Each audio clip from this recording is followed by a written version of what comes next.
Bismillah. Assalamualaikum warahmatullahi wabarakatuh. Assalamualaikum warahmatullahi wabarakatuh. Alhamdulillah. Alhamdulillah binikmatihi tatimmus salihat. Wa nusalli wa nusallimu ala nabiyil mustafa wa ala alihi wa ashabihi ahlil wafa. Asyhadu an la ilaha illallah wahdah la syarikalah. Wa asyhadu anna Muhammadan abduhu wa rasuluh la nabiyya wa rasula ba'dah. Rabbi syrah li sadri wa yassir li amri wahlul 'uqdatam min lisani yafqahu qawli.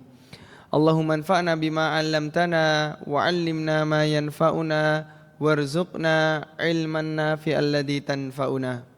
Alhamdulillah, Bapak Ibu sekalian, kabarnya sehat sedanten niki? Alhamdulillah. Sebagaimana yang telah kita ucapkan bersama-sama, marilah kita pada momen kali ini senantiasa mengucapkan syukur kita atas segala bentuk nikmat yang Allah berikan, sehingga pada sore hari ini kita semua dapat berkumpul di tempat, di waktu, di penghujung bulan yang insya Allah dibarokai oleh Allah Subhanahu Wa Taala. Yang kedua, para jamaah yang dirahmati Allah, salawat serta salam senantiasa kita berikan, kita junjungkan kepada tauladan kita Nabi Muhammad sallallahu alaihi wasallam, yang telah mendakwahkan dan memperjuangkan Islam sehingga kita semua dapat merasakan nikmat dan indahnya Islam hingga sore hari ini. Para jamaah yang dirahmati Allah, tidak terasa hari demi hari kita lalui, tidak terasa waktu demi waktu kita lalui, dan sampailah kita pada penghujung Ramadan. Rasanya baru kemarin saya ngisi pertama kali subuh. 1 Ramadan subuh teng mriki, tidak kerasa kita sudah sampai di penghujung Ramadan, hari yang ke-30. Maka ini sebetulnya sebagai pengingat bagi kita bahwasanya bulan penuh kemuliaan, bulan penuh ampunan, bulan dilipat gandakannya amal ketaatan, dalam hitungan menit itu akan pergi meninggalkan kita. Telah banyak sekali dibahas keutamaan 10 hari akhir Ramadan, keutamaan Lailatul Qadar, kemudian keutamaan bulan Ramadan dan puasa itu sendiri. Maka pada kesempatan yang singkat ini, Bapak Ibu, di tengah euforia, di tengah kegembiraan akan menyambut Hari Raya Idul Fitri, kita akan mempelajari sunnah-sunnah yang bisa kita kerjakan ketika sholat Id dan hari pertama Idul Fitri dan bulan Syawal itu sendiri, supaya besok ketika kita berlebaran, di tengah euforia, di tengah kegembiraan, kumpul keluarga, dapat makan lagi, itu kita tetap masih bisa mengamalkan ibadah-ibadah yang ringan tapi pahalanya besar. Maka salah satu yang perlu kita perhatikan para jamaah, sebagaimana dikatakan Ibnu Katsir dalam tafsirnya, Ats-tsawabul hasanah al-hasanah ba'daha. Kata Ibnu Katsir, buah daripada ketakwaan, buah daripada kebaikan, buah daripada ibadah itu adalah ketaatan setelahnya. Terus kalau kita pengen lihat Ramadan kita niki barometer sukses mboten, itu sebetulnya bisa kita lihat nanti setelah bulan Ramadan. Paling gampang kita lihat keimanan dan ketakwaan kita itu besok subuh.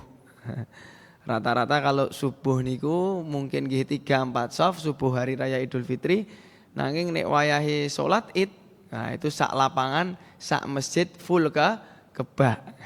Begitu juga ketika salat tarawih, salat tarawih hari pertama itu paling bisa dibedik. Itu dari Isya udah rame. Tapi ketika tarawih biasanya lebih rame daripada salat Isya. Bahkan tadi malam tarawih terakhir itu sudah bisa kita saksikan, beberapa masjid sudah mulai sepi, sudah mulai euforia hari raya sudah mulai terasa. Tapi Bapak Ibu yang dirahmati Allah, di tengah kondisi yang kita alami sekarang dari berbagai nikmat dan juga berbagai cobaan di sekeliling kita, kalau Bapak Ibu mungkin perhatikan Ramadan kali ini mungkin tidak semeriah Ramadan yang dulu. Entah saya pribadi atau Bapak Ibu yang ngerasa, tapi umum. Ini maknanya umum, pasti semua orang merasakan Ramadan kali ini tidak semeriah dulu. Seperti orang yang dagangan dulu itu mungkin 3-5 tahun lalu waton dodolan gorengan pasti payune laris sering kehabisan. Sekarang kita lihat banyak saudara kita yang jualan es gorengan itu banyak sisanya. Ya ini bagi kita dan umat muslim secara umum itu sebetulnya menjadi perhatian di tengah cobaan ekonomi dan lain sebagainya. Maka untuk tidak mengurangi euforia itu atau kegembiraan itu, kita semestinya menambal di bulan Syawal. Dengan apa? Ya dengan mengisi hari raya Idul Fitri kita ini dengan ibadah sunnah yang akan kita jelaskan, dan yang bisa kita tingkatkan juga untuk meningkatkan kegembiraan dan euforia. Itu paling enak kalau dalam Islam itu ada yang namanya al-wala wal bara'. Sebagaimana dulu Nabi itu ketika membangun kota Madinah saat defisit anggaran, ya, defisit keuangan, itu Nabi menerapkan ekonomi yang luar biasa. Ya. Maka salah satu cara untuk meningkatkan euforianya adalah kita membeli barang dagangan atau barang keperluan kepada saudara kita sendiri. Umpamanya tanggane dodol gorengan yo dilarisi.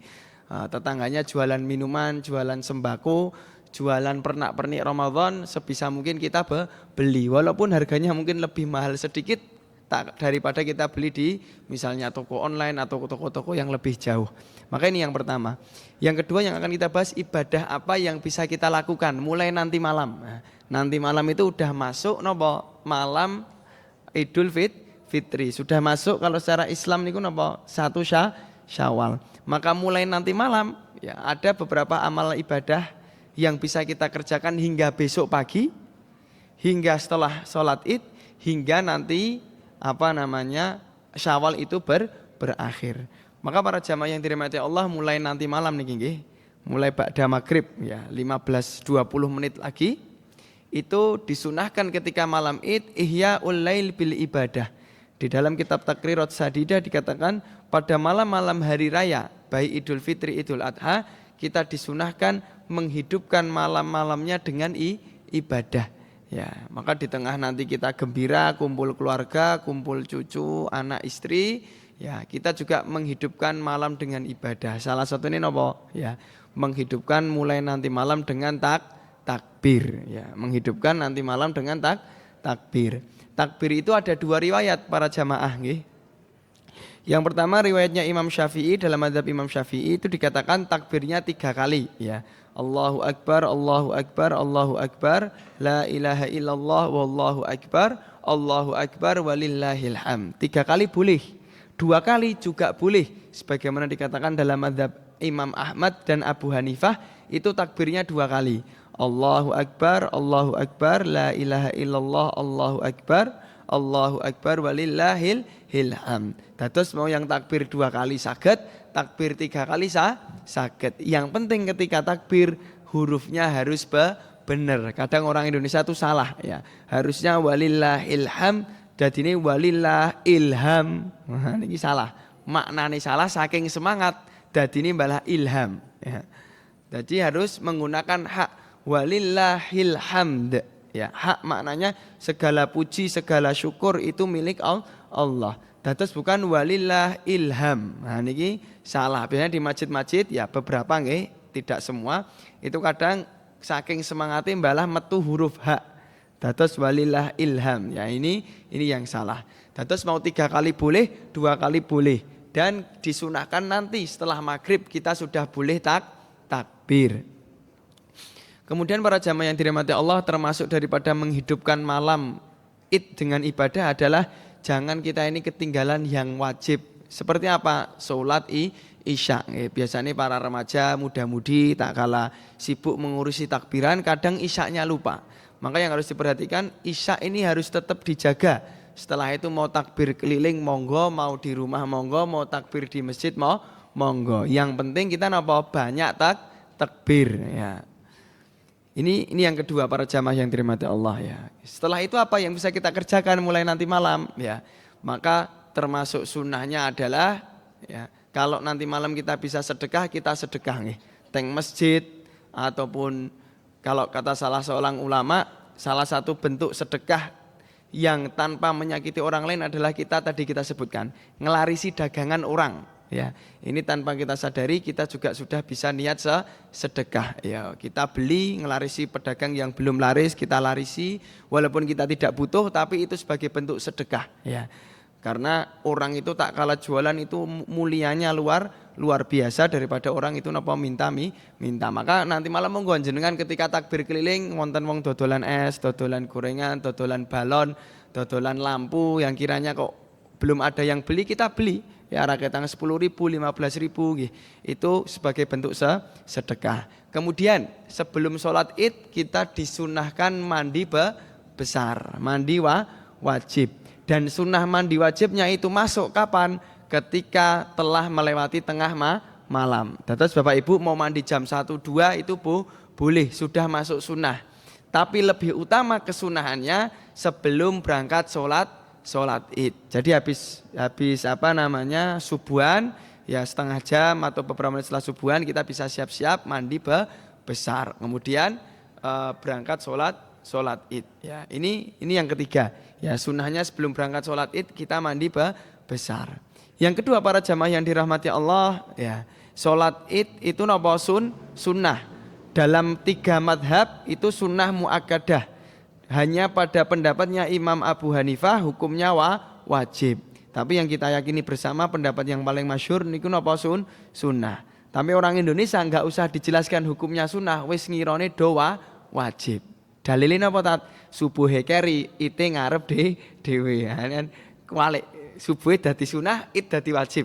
Nah, ini maka jangan sampai ya besok malam di tengah nanti malam kita sibuk ibadah, takbiran keliling dan kumpul keluarga, subuh kita harus terjaga, baru kita nanti napa sholat id. Sholat id ini bisa dikerjakan di 2 tempat, ya. Satu di lapangan, satu di masjid juga boleh, sama-sama boleh, ya. Kemudian setelah kita sholat id disunahkan sebelum sholat id itu kita berangkatnya napa?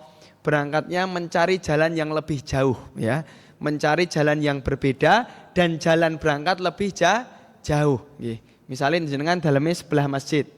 Lah kalau jalan ke sini langsung sampai. Monggo muter Wadas. Napa muter Widuri dhisik Pak nggih.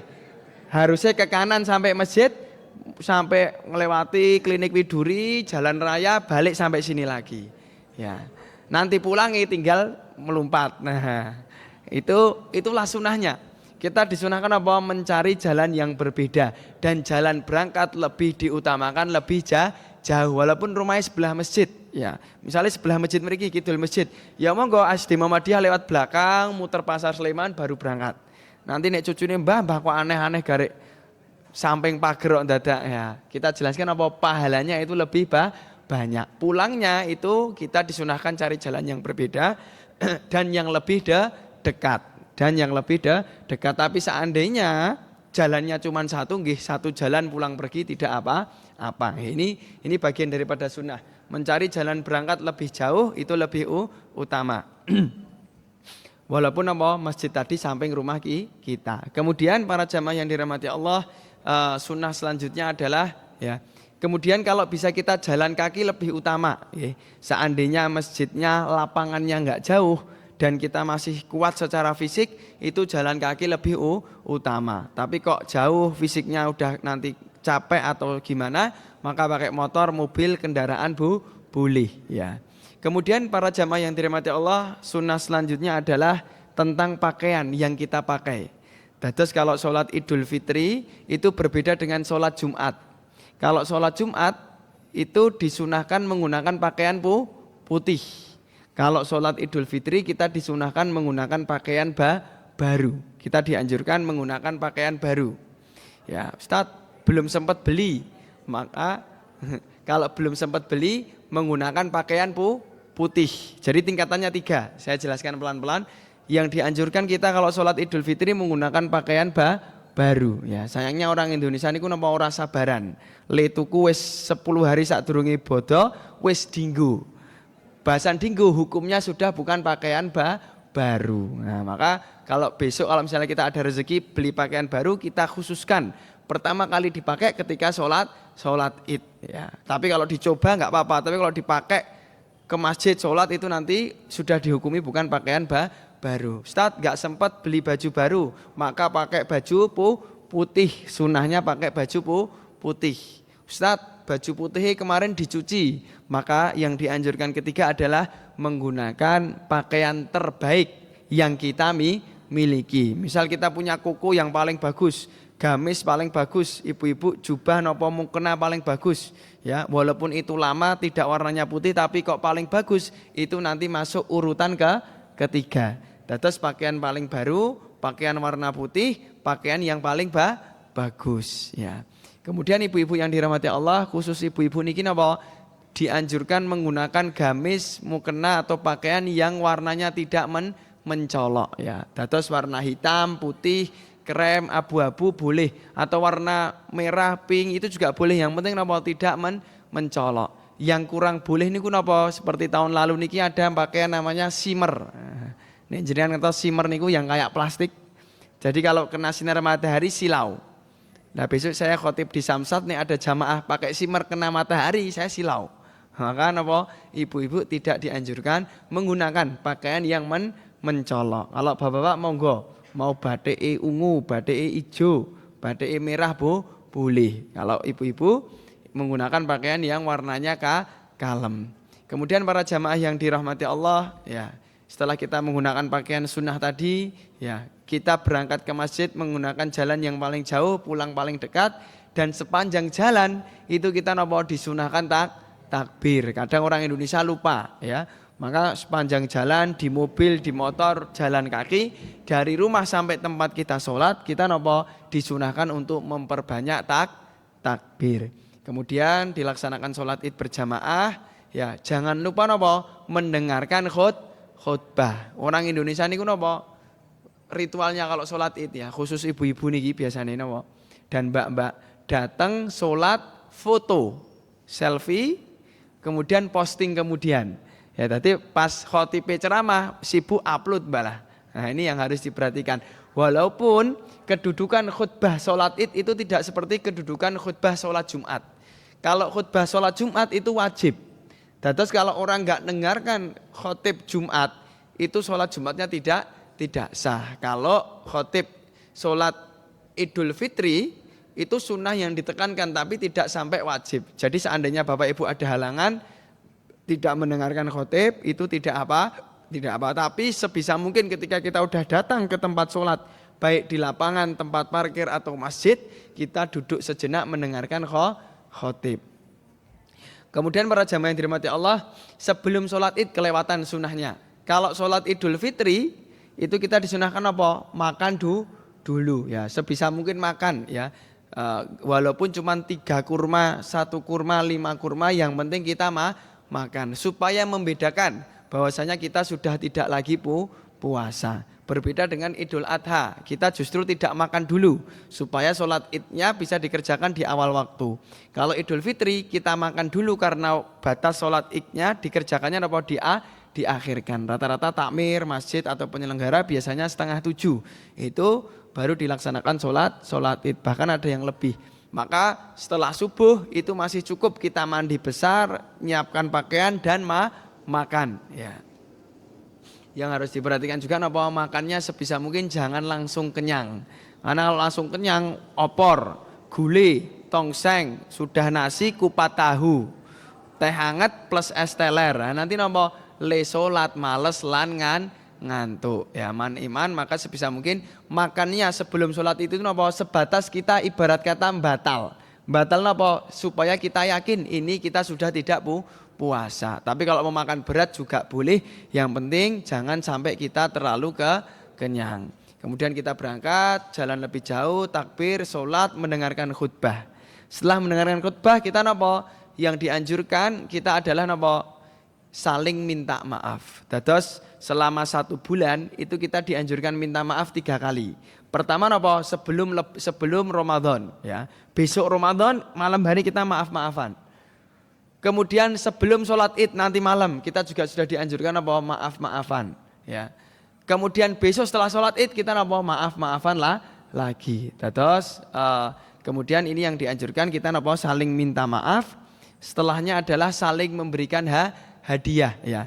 Tahadu tahabu. Hendaklah kita saling memberikan hadiah, niscaya kita akan saling mencintai. Saged bagi THR, bagi bingkisan apa makanan itu boleh. Dan yang harus diperhatikan para jamaah yang dirahmati Allah, ketika kita ingin menukar uang baru, ya jangan sampai di tengah euforia Ramadan, di tengah euforia Lebaran, Idul Fitri, kita nukar uang baru tapi justru jatuh kepada riba. Ya, gimana itu riba? Misalnya kita pengen nukar 500 ribu pecahan 5 ribu baru, tapi kita bayarnya nopo 510. Lah ini yang 10 nopo hitungannya riba. Maka kalau bapak-bapak ibu-ibu misalnya pengen tidak riba, biasanya langsung ke sumbernya ya di bank syariah, di bank-bank itu kalau nuker biasanya nggak ada biaya tambahan. Ya, kemudian begitu juga ketika pengurangan. Ustaz, saya mau nuker 500 ribu baru pecahan 5 ribu. Saya ngasih uang 500, Ustaz, nggak nambah, sama-sama 500. Tapi saya dapatnya cuma 490. Nah, ini juga termasuk nopo riba walaupun dikurang. Dikurang, maka solusinya kalau nggak riba, ya kalau kita mau memberi jasa di luar daripada uang yang kita berikan. Terus ya 500 ditukar 500, ya 500 ditukar 500. Setelah itu ibu mau ngasih hadiah, mau ngasih uang bensin, uang transport itu monggo, tapi nggak boleh dalam satu akad. Tapi sebagian ulama nanti memasukkan itu kepada khilah. Ya. Nopo khilah? Khilah niku seperti tipu daya. Jadi semisal kayak dulu.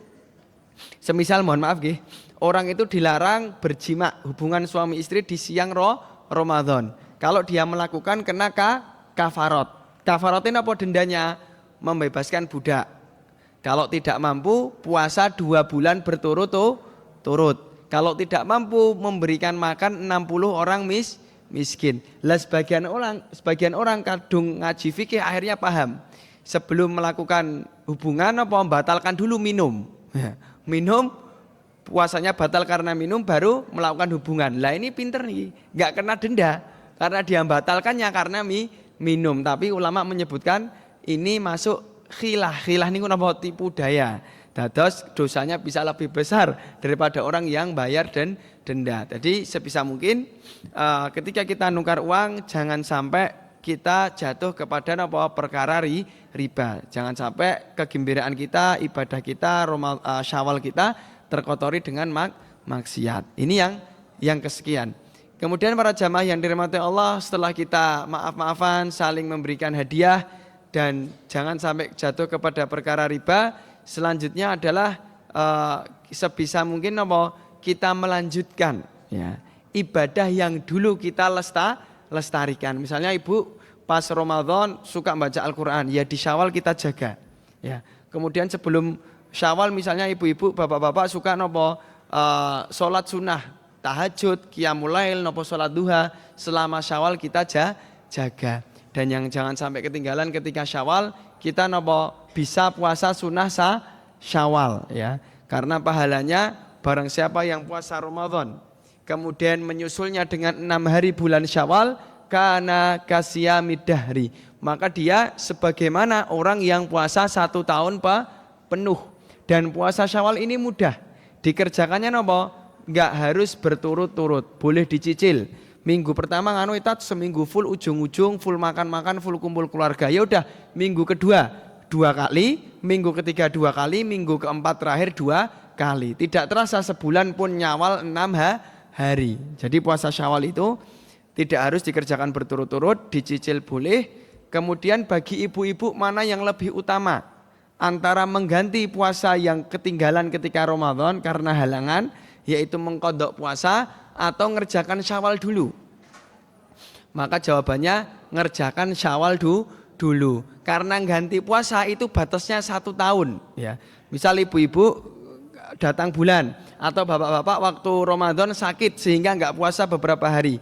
Lah itu menggantinya batasnya lama, 1 tahun. Tapi kalau Syawal itu terbatas hanya pada waktu Syawal. Maka ibu-ibu atau bapak-bapak yang Ramadan ini memiliki halangan sehingga wajib mengqadha, itu tetap didahulukan puasa sunnah Syawal, karena puasa sunnah Syawal itu hanya terikat oleh waktu ya. Kemudian setelah puasa Syawal yang perlu diperhatikan, puasa sunnah Syawal itu niatnya boleh digabung. Terus Bapak Ibu mau niat Syawal plus Senin Kemis plus Ayamul Bid boleh. Yang enggak boleh jenengan niat qadha plus niat nyawal Senin Kemis. Jadi niat Syawal itu karena sunnah boleh digabung ya. Bapak Ibu yang dirahmati Allah Subhanahu wa taala, ini adalah beberapa amalan sunnah-sunnah yang bisa kita kerjakan ketika bulan Syawal ya. Semoga pada detik-detik terakhir ini, momen terakhir ini, yang paling penting Allah menerima segala ibadah kita di bulan Ramadan. Allah jadikan ketaatan kita sebagai pemberat timbangan kita di yaumil akhir. Dan yang paling kita minta adalah semoga Allah masih memberikan kita untuk bertemu dengan Ramadan yang akan datang ya. Mungkin sebelum kita akhiri mungkin doa bisa Pak? Atau nanti sebelum buka doanya? Wonten doa mboten biasanya Pak? Oke. Tadi diaturi buat doa nggih. Mungkin sebelum saya tutup masih ada 4 menit nggih, kita doa sebentar di akhir Ramadan supaya menambah kekhusyuan dan juga ibadah kita di akhir Ramadan. Bismillahirrahmanirrahim. Alhamdulillahirabbil alamin. Arrahmanirrahim. Maliki yaumiddin. Iyyaka na'budu wa iyyaka nasta'in. Ihdinas siratal mustaqim. Shiratal ladzina an'amta 'alaihim ghairil maghdubi 'alaihim waladdallin. Allahumma antallah al-ahadus samad alladzi lam yalid wa lam yulad wa lam yakul lahu kufuwan ahad. Allahumma salli ala Muhammad wa ala ali Muhammad kama sallaita ala Ibrahim wa ala ali Ibrahim fil alamin innaka Hamidum Majid. Allahumma inna nas'aluka al-huda wa tuqa wal afafa wal ghina. Allahumma inna nas'aluka ilman nafi'a wa rizqan thayyiba wa amalan mutaqabbala wa shifaan min kulli da'in wa saqamin bi rahmatika ya arhamar rahimin. Allahumma inna na'udzubika min zawali ni'matik wa tahawuli afiatik wa fujaati nikmatik wa jami'i sakhatik ya rabbal alamin. Allahumma inna na'udzubika min ilmin la yanfa wa min qalbin la yakhsha wa min da'watin la yustajabu laha. Allahumma a'inna ala dzikrika wa syukrika wa husni min ibadatik. Allahumma balighna Ramadan wa sallimna fiha. Allahumma balighna Ramadan wa sallimna fiha. Allahumma khtim lana fi hadhihi Ramadan bi husnil khatimah. Allahumma khtim lana fi hadhihi Ramadan bi husnil khatimah. Allahumma jama'na fil firdausil a'la ma'an nabiyyina wasiddiqina wasyuhada wa hasuna ulaika rafiqa kama jama'na fi hadhihi dunya ya rabbal alamin. Allahumma jama'na fil firdausil a'la kama jama'na fiha fi hadhihi dunya rabbal alamin. Rabbana atina fid dunya hasanah wa fil akhirati hasanah wa qina adzabannar wal akhiru da'wana alhamdulillah walhamdulillahi rabbil alamin. Mungkin ini yang bisa kami sampaikan. Apabila ada baiknya sungguh dari Allah, apabila banyak salah sungguh dari kami pribadi. Aqulu qauli hadza wa astaghfirullah li wa lakum wallahu taala a'lam. Wassalamualaikum warahmatullahi wabarakatuh.